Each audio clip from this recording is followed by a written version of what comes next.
시편 36편 1절부터 12절 말씀. 악한 자들의 죄에 관하여 주님께서 내게 알려주셨습니다. 악한 자들은 하나님을 조금도 두려워하지 않습니다. 그들은 자신을 대단하게 생각합니다. 그래서 자기 죄를 깨닫지도 못하고 그 죄를 미워하지도 않습니다. 그들은 항상 악하고 거짓된 말을 내뱉습니다. 더 이상 지혜롭거나 착한 일을 하지 않습니다. 심지어 침대에 누워서도 악한 일을 꾸미며 나쁜 길로 가려고 마음을 단단히 먹고 나쁜 일들을 마다하지 않는 사람입니다. 여호와여, 주님의 사랑이 하늘에 닿고 주님의 성실하심이 하늘 끝까지 이릅니다. 주님의 의로우심이 우람한 산처럼 높고 주님의 공평하심이 깊은 바다와 같습니다.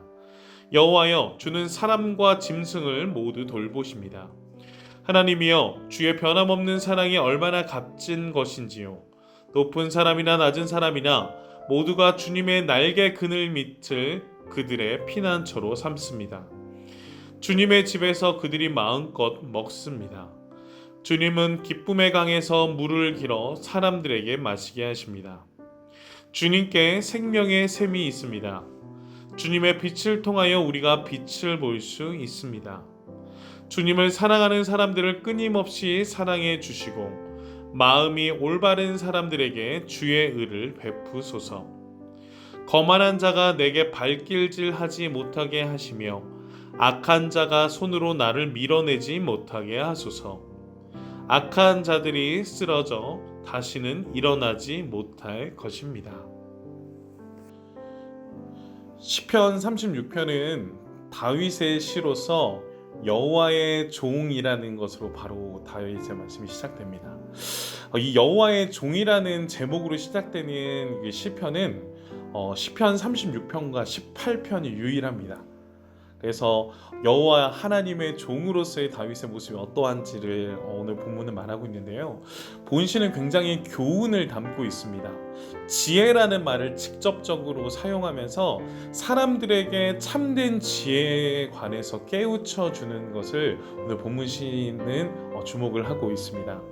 본시의 저자인 다윗은요, 악인의 어리석음과 실상을 파헤치면서 동시에 여호와 하나님의 극진한 사랑과 인자함을 증거하고 있습니다. 사람들이 어떻게 처신하는 것이 현명한 행동인가를 스스로 판단해주고 있는 본문이기도 합니다. 이러한 목적에서 오늘 시편 36편은 세 가지로 분류할 수가 있는데요. 1절부터 4절까지는 악인들의 있는 모습의 실상을 낱낱이 파헤치고 있고요. 그리고 5절부터 9절까지 내용은 하나님께서 어떠한 인자하신 분인지에 대해서 찬양하듯이 설명을 하고 있고요. 그리고 10절부터 12절까지의 내용은 악인을 심판하고 또 구원을 위해서 간절히 간구하며 기도하고 있는 다윗의 모습을 오늘 본문은 담고 있습니다. 오늘 본문에서 다윗은 그 악인들의 교만이 하늘을 찌른다라는 표현을 하듯이 낱낱이 고백하며 탄식하고 있습니다. 그 가운데 고백하는 것은 악인들이 하나님을 두려워하지 않고 버젓이 악을 행하면서도 그 어떠한 주저함이 없는 그 악함을 고백하고 있는 것입니다. 특별히 이 악인들의 특징으로서 오늘 3절 본문에서는 무엇이라고 이야기하냐면 이들이 지혜가 없다라는 고백을 하고 있습니다. 하나님을 두려워하지 않는 것, 이것이 악인들에게 지혜가 없다라는 고백과 같이 일맥상통하게 말을 하고 있는데요. 악인들은 그들 스스로가 잘나고 지혜가 있다고 하지만 그들은 악한 것에 관련돼서 지혜가 있는 것이지 하나님에 대해서 어떤 세상에 있는 부분에서는 이것은 지혜가 아니다라고 성경에서는 이야기합니다. 하나님을 떠나고 하나님을 경외하지 않으면 그것은 지혜가 아니다라고 성경에서 이야기합니다.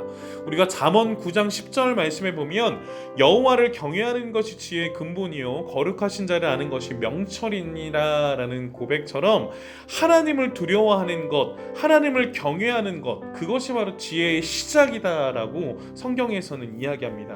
그것이 왜 하나님을 두려워하고 하나님을 경외하는 것이 지혜의 시작이냐면 모든 만물을 하나님께서 창조하시고 모든 이 땅의 가치와 이 땅의 근원이 하나님이심을 알 때 그 출발 속에서 우리에게 그 근원이 누구인지를 알므를 통해 우리에게 지혜가 주어진다라는 것입니다. 그래서 진정한 지혜는 어떠한 지식을 쌓는 것이 아니라 하나님을 정확히 아는 것. 그래서 그 하나님을 정확히 알 때 우리는 그 위대하신 하나님 앞에 두려워할 수밖에 없고 그분을 경외할 수밖에 없는 것. 그 하나님을 아는 것을 우리는 지혜다라고 이야기를 합니다. 사랑하는 여러분들, 저와 여러분들은 지혜로운 자입니까? 세상에 지식을 많이 가진 자가 아니라 오늘 성경 본문에서 말하고 있는 그 지혜를 말하는 것입니다. 우리의 지혜는 하나님을 두려워하는 것이고 하나님을 경외하는 것입니다. 그래서 우리가 내 스스로 악인들의 모습처럼 내 마음대로 악을 행하면서도 어떠한 죄의 모습을 갖추지 않고 어떠한 부분들 속에서도 자신이 죄 지은 것을 모르면 아무렇지 않게 살아가는 그 죄인들의 모습이 지혜 없다라고 말하는 것은 바로 무엇이냐면 하나님을 모르기 때문입니다. 이 땅 가운데에서 가장 지혜로운 자는 하나님을 가장 잘 아는 자로서 하나님을 두려워하고 하나님을 경외하며 하나님을 의식하며 살아가는 것이 바로 지혜입니다. 그러기에 저와 여러분들은 지혜로운 자가 되셔야 되고 지혜로운 자답게 하나님을 의식하며 살아가셔야 됩니다.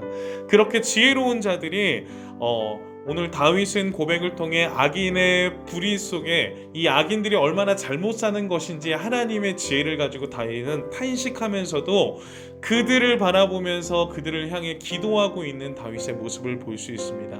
하나님께서는 그 악인들의 모습을 바라보면서도 탄식할 수밖에 없지만 하나님께서는 그들의 선하심과 하나님의 놀라운 사랑으로 그들을 구원하시길 원한 하나님의 마음을 알아 기도하고 있는 이 다윗의 모습처럼 우리도 하나님께서 인자하심과 공의로 그들을 베푸시는 사랑을 깨달아 우리도 이 땅의 지혜로운 자들로서 이 땅의 악한 불의에 함께 동참하는 자들이 아니라 그들을 위해서 기도하고 간구할 수 있는 저와 여러분들의 삶이 되기를 간절히 축복합니다.